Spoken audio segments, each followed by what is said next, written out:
you don't know about God. You can't tell nobody about God if you ain't never studied nothing. You can't tell nobody else if you ain't never been down. You gotta go do some stuff. You gotta go do some stuff. In order for you to know anything about God. How you gonna know it's a sunny day if you don't know the rain? It's gotta rain sometimes. Sometimes something gotta come into your life to shake some things up.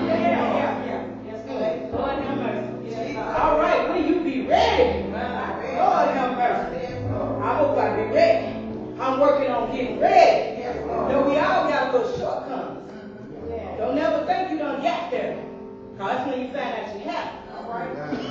Better be working on being ready. Because as they say, he coming in the twinkling of an eye. You ain't going to have time to fix it. It's supposed to already be fixed. If you would, please go with me to 2 Samuel chapter 9.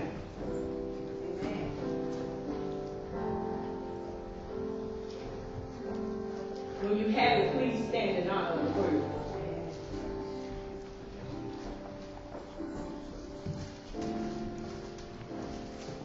Praise the Lord.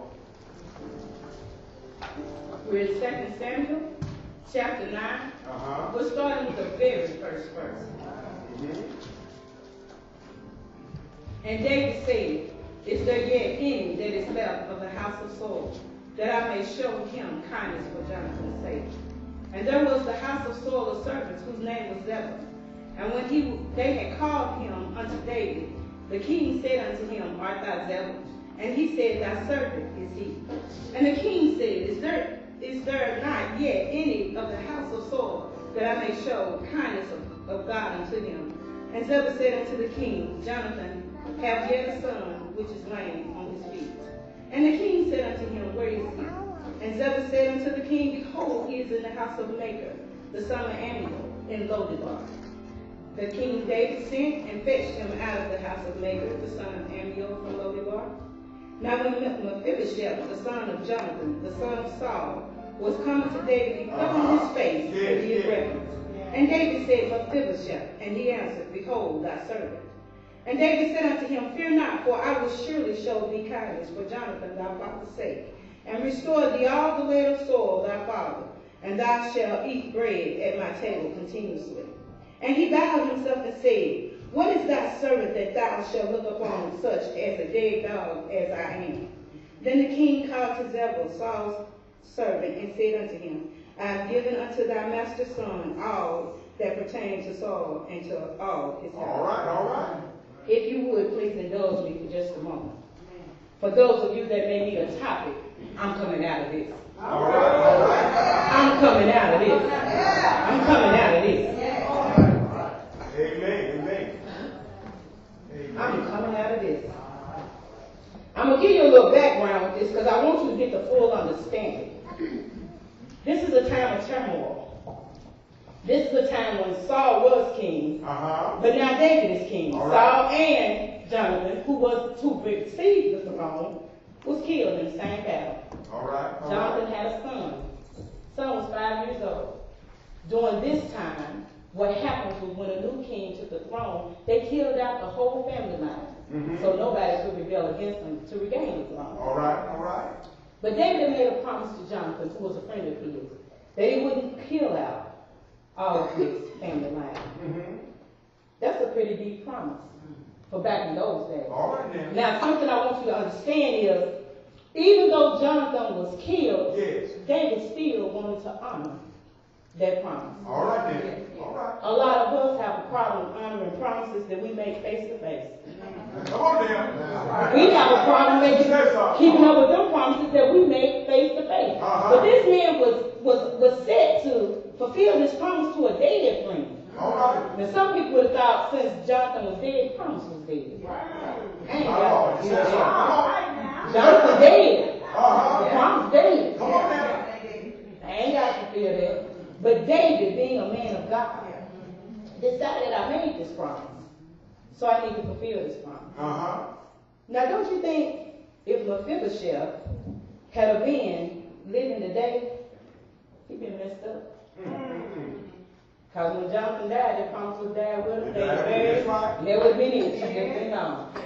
In this thing, there are two elements that I want you guys to really look at. I want you to focus on the place and the person. Okay? The place. Mephibosheth, Jonathan's son, was living in a place called Lodebar. Lodebar. A place where the lost and the outcast. That's right. That's right. The name means no pasture, no greenery, no growth. Can you imagine anybody living in a place like that? Come on now, come on. I say I'm going to bust your bubble. Some of y'all living in Lodebar right now. Come on now. No place of growth. Yeah. Ain't nothing happening. Come on now. You are spiritually dead. Stand up in a church full of spirit. Still has growth. Ain't nothing touching the ground. Ain't nothing springing up. You sitting in the same place you sat 5 years ago. And nothing new.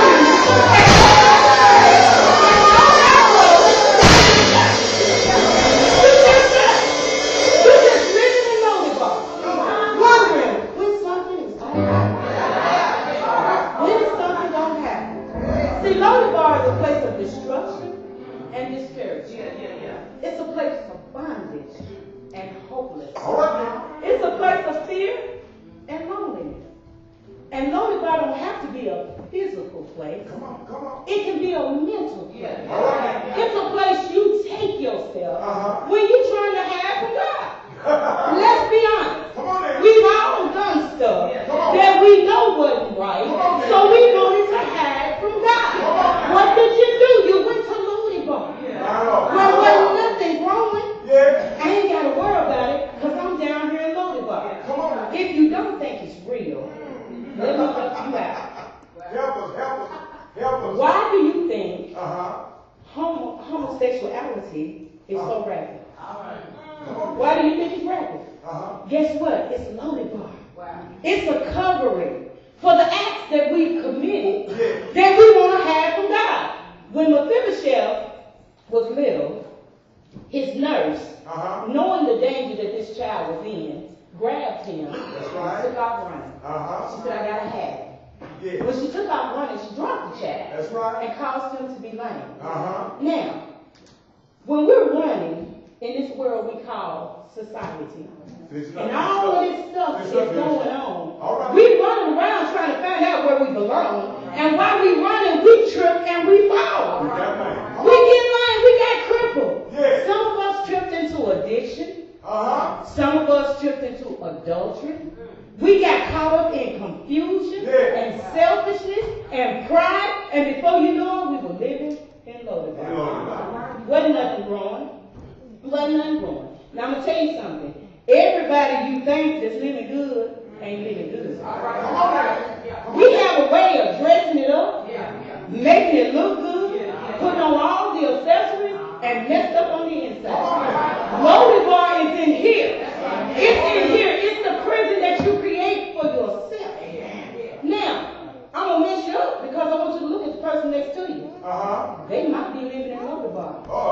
Do you know what hell went on in their house last night? Do you know what hell went on in their house last night? You don't know what it took for them to get here today. That person you think next to might just be living in Lodebar. My Lord. See, I'm going to tell you something. Lodebar is anything that causes your mind to be confused when it comes to the word. God laid it out for us. If you don't believe me, just open your Bible. God laid it out for us. He said, this is how it is. This is how it's going to be.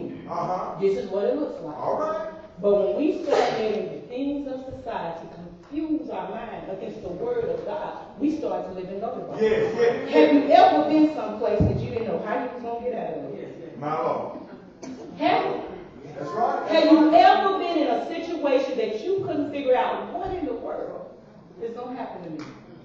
That's Lodebar. All right then. The word already told you have life and death in the power of your tongue. You can be in any situation and speak life over it and come out and get what the word says. Right. So when you're living in Lodebar, you going against the word of God.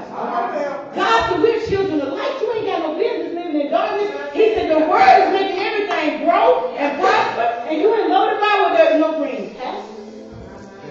Ain't nothing coming forth. Sometimes I wonder, how did you get there? How did we get there? My Lord. How did we get to and unhappy Uh-huh. and angry and frustrated. Yes. How did we get there? We got comfortable. We got comfortable. We get in situations, and when we get comfortable, we don't try to get out. All right. Gay people run with gay people. You know why? Because ain't no word getting fertilized there. Ain't nobody telling them that's wrong. Ain't nobody trying to pull them out of that. They got comfortable. They got comfortable. One thing I found out the hard way is people can't cheat if they don't have anybody to cheat with. But if you get comfortable in that kind of environment, if you get comfortable in that kind of environment, guess what? I'm not going to tell. If you don't tell, I'm not going to tell. Because we get comfortable. Ain't nothing wrong. Ain't no word manifesting. You in Lodabar. You in Lodabar. If you ever felt that way, you're in Lodabar. But guess what? Today, the King of Kings says, come out. Come out. If you unhappy, come out. If you miserable, come out. If there's hell going on in your household, come out. Today, we can stop it. You want to see me say so? I don't know how he's going to fix it. I just got enough faith to believe he's going to fix it. I don't know how he's going to heal me, but I got enough faith to believe I can be healed. Even it might be medicine or divine intervention, but it's coming. It's coming. I don't know how he's going to fill my pocket. I don't know how he want me to profit. I don't know how he's going to fill my pocket. He may bless me with a new job. He may promote me on a job like that. But he said it's coming. And I'm stupid enough to believe that my pocket's going to be fat. I'm stupid enough to believe it. I'm stupid enough to believe it. That's all we got to do is come out. Stop living in Lodabar. Stop being in bondage. Stop living in a land of exile. My Lord. Stop being ashamed of who you are and what you've gone through. Don't give Satan no credit. Don't give Satan no credit. You've been through hell and back, okay? Now you're back. That's the key. You're back. You've been through hell and back, so now you're back. Why you want to keep going to Lodabar? Why you want to keep living in Lodabar? What's happening down there? Well, minister is fun. You know, I can do what I want to do and get away. Guess what? You ain't have. You ain't have. God still sees you. And in the midst of you living in Lodabar, he's still taking care of you. Because guess what he did? When he found out that Jonathan had a son, he told his soldiers, he said, go get him. Go get him and bring him to me. All right. That's what the Lord tells ministers, the bishops, the pastors. Go get them and bring them to me. That's what he tells you when you become a child of God. He said, go get them and bring them to me. You know somebody living in Lodabar right now. But did you invite them to come to church? Did you try to go get them and bring them to the Lord? We let them stay there. You know why? Because we drive by and that don't affect me. We drive by and that's their situation, not mine. We drive by, and with our holy selves, we've gotten so holy that we don't care that they live in. Come on now. We don't care. But the Lord said, go get them and bring them to me. Now, I want you to imagine something. Think about, because we said we're going to talk about the person. Think about how Mephibosheth probably grew up, hiding from the king. Because thinking, he gonna kill me. That's right. If he ever find out where I am, he gonna kill me. Have you ever thought of God? Ever find out what I've done? He gonna kill me. He gonna take care of it because we do some stuff. And when we do our stuff, we want to hide. God said, even though Mephibosheth was living in Lodabar, he was still taking care of it. He was still taking care of it. Even though you might be in the midst of your mess, God is still taking care of you. Still taking care of you. And guess what? Just like David, he had dispatched the army out to go get you. He had sent somebody out there to go get you to bring you out. What you got to do is be obedient enough to follow. Obedient enough to follow. Can't you imagine when they came from Mephibosheth? And he thinking he done seen his soldiers. That's right. Lord, they finna do me up, right? I'm scared to death. What I'm gonna do? The scripture said when he got to the king, he fell on his face and he gave the reference.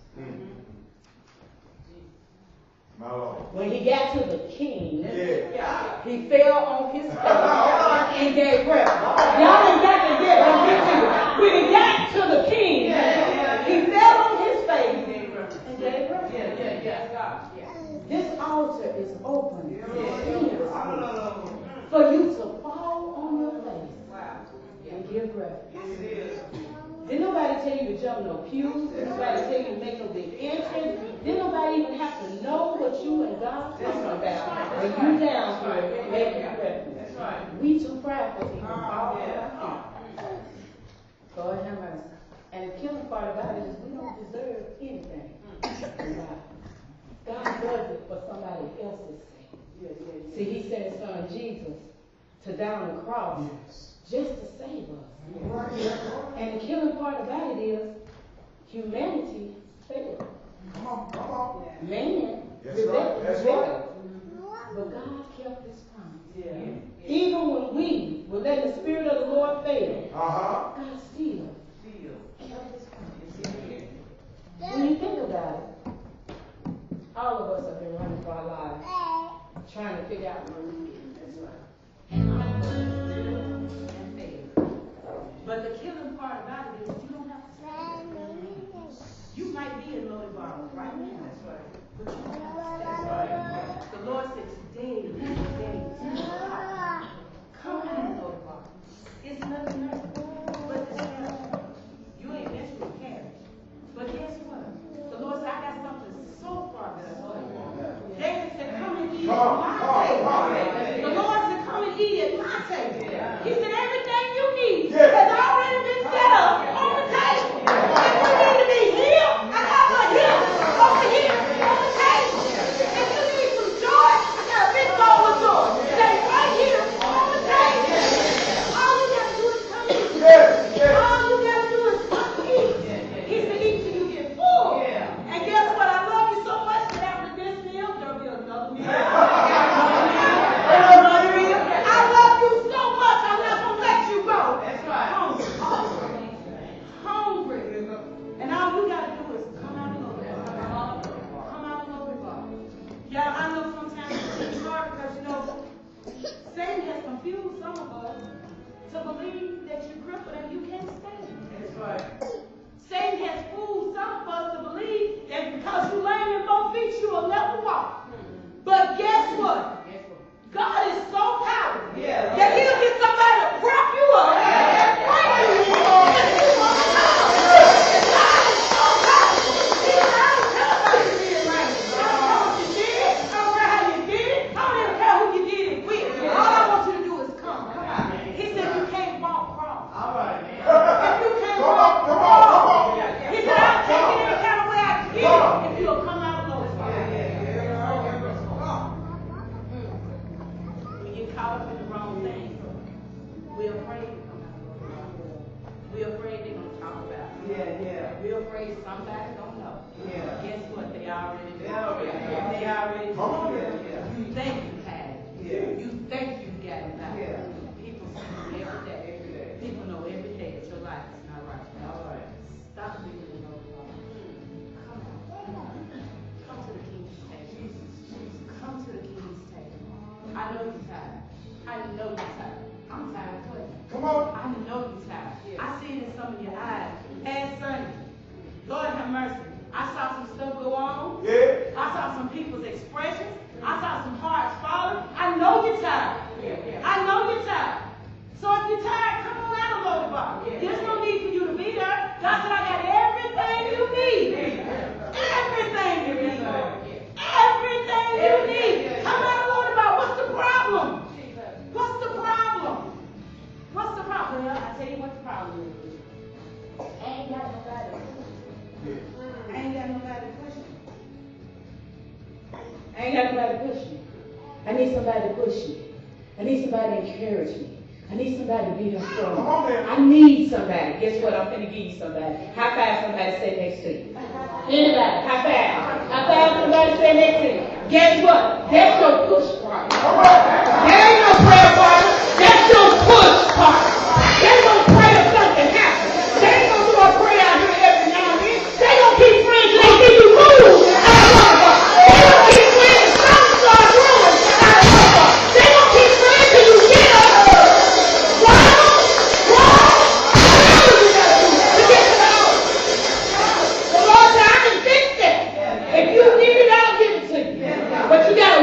skip. Come out of loaded bar. Come out of loaded bar. Ain't nothing growing down there, y'all. We gonna die and go to hell living in loaded bar. We gonna die and go to hell living in loaded bar. And as much as I hate to say it, some of us sit right here in this church. Gonna die and go to hell living in loaded bar. It's time to come out. It's time to come out. If you scared, guess what? I'll come get you. If you scared, I'll send angels after you. If you scared, fall down on your knees in the crowd in your home and tell God, I'm ready to come out. I'm ready to come out. I'm ready. I'm tired of living in misery. I'm tired of being lonely. I'm tired of worrying about bills. I'm tired of worrying about what people say. I'm coming out. If I had to come out by myself, I'm coming out. I'm not going to stay like this. God didn't pick me to live like this. God didn't pick me to be unhappy. God didn't bring me here. He didn't bring me this far to walk away from me and leave me in darkness. You got to make up your mind. You got to make up your mind. God can't do this for you. You got to do it for yourself. You got to tell him. All you got to do is fall on the cross. I ain't asking you to do nothing God ain't asking you to do. All you got to do is fall on this earth and let God have it. And then, oh boy, the goodness that you will be. When it's all gone away, when you ain't got to worry about your addiction. I see Brother Kemp, Satan will always be on your back. But you know what? When you stand up and you declare, I am no longer. Let's go. He can't touch you. He can't touch you.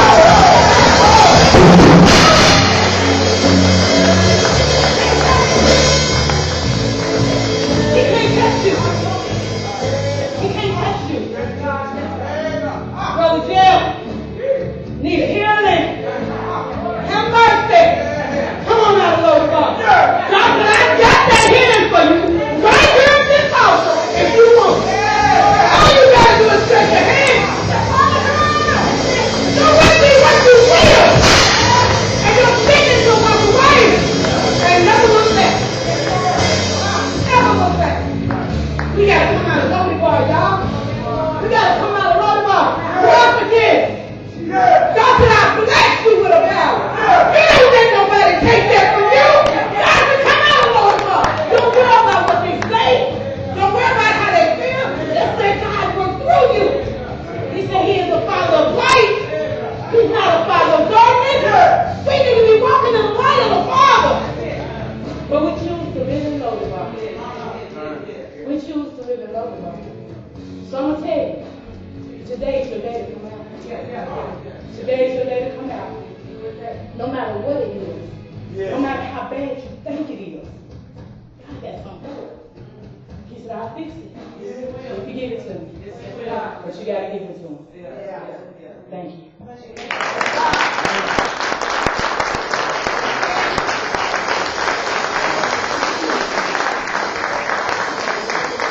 Praise the Lord, saints. Come out and load it all. It's time to come out.